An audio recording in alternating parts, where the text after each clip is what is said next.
What are the non-negotiable skills you think that a person should have to take on social change work? Number one is understanding finances, right? Finance is not for Wall Street. Finance is for every single person, period, end of story. Don't be afraid of the numbers. They're not that complex. Learn the finances.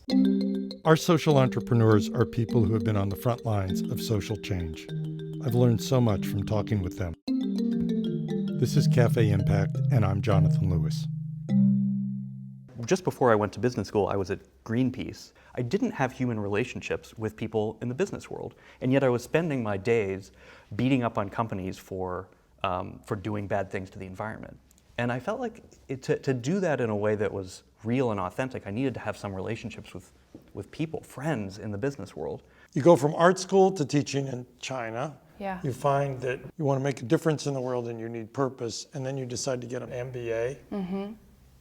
That feels like a long, long way around. It was the long way around. Incredibly secured. Yeah. What was bringing you back? And especially to BYU to get an MBA. I was an art student. I hadn't taken a math class in plus 10 years maybe.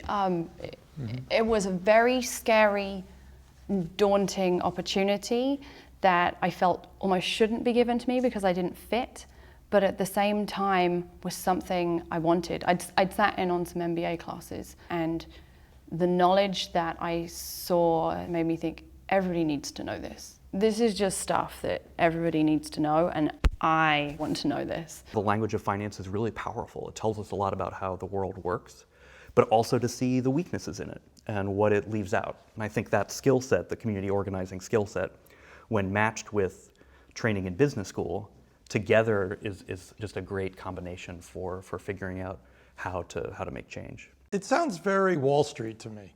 I manage this large financial portfolio. You have an MBA, you're a financial wizard, you're getting high returns on investment. I'm not smart enough to get an MBA, nor do I have one. So that's kind of the funny thing about this whole thing. I have a marketing degree, and that's been a thing that I've been embarrassed by, is that I don't have a financial background. I'm running a financial group.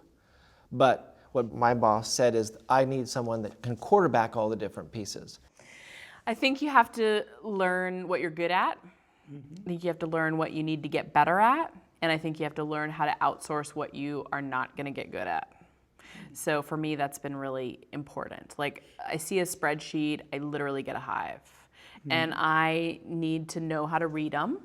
I need to know how to create basic ones. But when it comes to the complex stuff, I need somebody who can help me do it. I used to think that MBAs were evil. I mean, they were the scary people that held power in this world that wasn't necessarily earned. That was my thinking coming out of sort of political activism. And now I realized actually things have changed because business has become an avenue for creating the world we want to live in.